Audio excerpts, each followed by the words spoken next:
মেম্বাৰশ্বিপটো coordinate কৰা পল্লৱ লোচন দাস আৰু সকলোকে মই পুনৰবাৰ ধন্যবাদ জনাইছোঁ।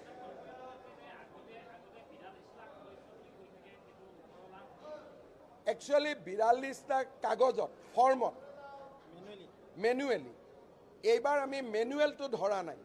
মেনুৱেল ধৰিলে আমাৰ বহুত বাঢ়িব, কিন্তু মেনুৱেলটো এইবাৰ আমি লোৱা নাই আৰু দিল্লীয়েও লোৱা নাই। কাৰণ যেতিয়া ফোন কৰে এটা OTP আহে, OTPটো কৰাৰ পিছত নিজে ফিল আপ নকৰিলে কৰিব নোৱাৰে, কিন্তু ফৰ্মত কেতিয়াবা ভোটাৰ লিষ্টৰ পৰাও কৰিব পাৰে।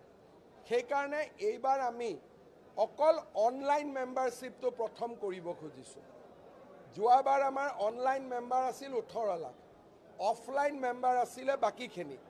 এতিয়া অফলাইন হৈ গ'লে আমাৰো সংখ্যা 70 লাখ হৈ যাব, কিন্তু আমি অফলাইনটোত এইবাৰ আমি গুৰুত্ব দিয়া নাই, অনলাইনটোত গুৰুত্ব দিছোঁ। কাৰণ নিজৰ মোবাইলত OTP নহালৈকে নিজে মেম্বাৰ হ'ব নোৱাৰে। গতিকে আমাৰ মোবাইলটো দিয়কচোন কৰি দিছোঁ, যিটো কেতিয়াবা মানুহে অভিযোগ কৰিব পাৰে যে মই ফোনটো ল'লোঁ 80002420 ৰিং কৰি দিলোঁ, মেম্বাৰ হৈ গ'লোঁ।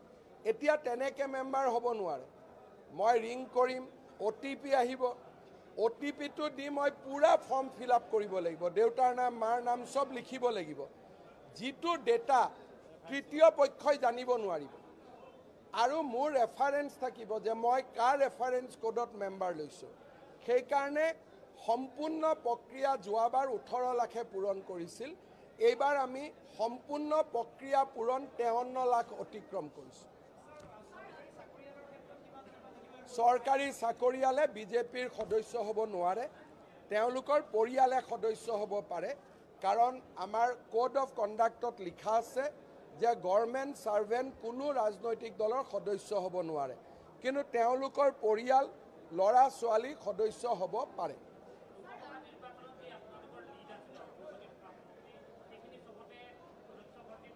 75% of the Lok Sabha election.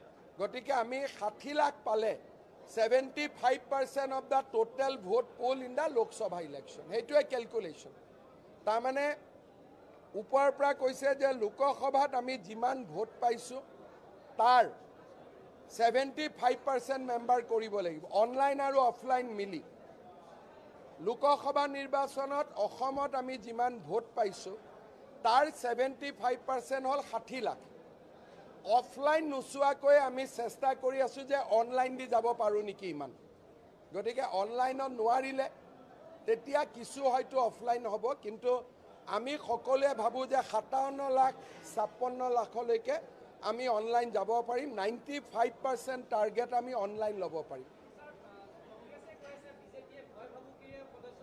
55 lakh মানুহক ভয় কোনে খুৱাব পাৰে আপোনালোকে কওকচোন।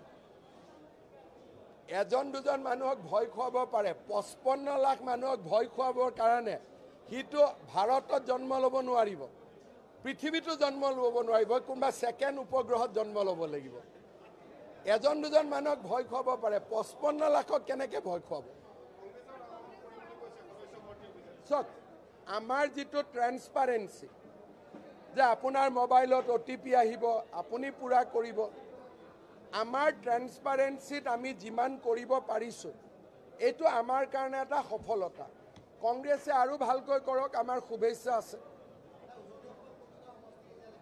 উজনি অসমত যোৰহাটে অহা কালি পৰহি 40,000 পাই যাব। বোকাখাত আমি অলপ পিছুৱাই আছোঁ। মোৰ দৃষ্টিত বোকাখাত আৰু মাকুম এই দুটা আমি পিছুৱাই আছিলোঁ। টিয়ক আৰু তিতাবৰ আমি প্ৰায় 30,000 ওচৰ পাই গ'লোঁ।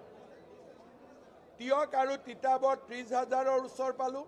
যোৰহাট আমি আজি বা কালি 40,000 ক্ৰছ কৰি ল'ম। 40,000 অলৰেডি।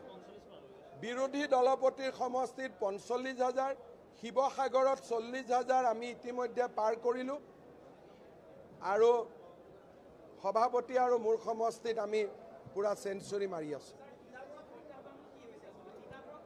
প্ৰত্যাহ্বানটো একো নাই, 40,000 চবেই কৰি দিব। মোবাইলৰ লগত কথা, নাগা সীমান্ত মোবাইলটো জালুকবাৰীত যিমান মোবাইল আছে সিমান মোবাইল টিয়ক আৰু তিতাবৰত নাথাকে নহয়। সেইকাৰণে য'ত গাঁৱৰ ভোট চেণ্টাৰ তাতে টাউনতকৈ পিছত হয়, কাৰণ এইটোতো মোবাইল থাকিব লাগিব না, অকল মানুহজন থাকিলে নহ'ব। আৰু এটা মোবাইলত অকল এজনহে হ'ব পাৰিব, অকল জালুকবাৰী।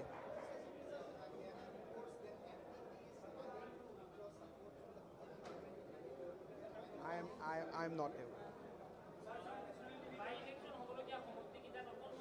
40,000-ৰ ওপৰ আছে, বঙাইগাঁৱত হোৱা নাই। অলপ চিডলি চিৰাং আমাৰ নহয়ও, চিডলি চিৰাঙত আমি ইমান কৰিব নোৱাৰোঁ, এইটো আমাৰ টাৰ্গেটতে নাই। চিডলি চিৰাং, গোসাইগাঁও, বাওখাংগুৰি এইবিলাকত আমাৰ টাৰ্গেট নাই। আমাৰ চামুগুৰিও আমাৰ টাৰ্গেট নাই, কাৰণ এইটো নতুন চামুগুৰি। ইলেকশ্যন হ'ব পুৰণা চামুগুৰি। পুৰণা চামুগুৰি আধা বৰহমপুৰত আছে। নতুন চামুগুৰিত বিজেপিয়ে যদি 6,000ও কৰিব পাৰে বহুত ভাল, কাৰণ এইবিলাক সমষ্টিত এতিয়া ভোটাৰ নাই আমাৰ।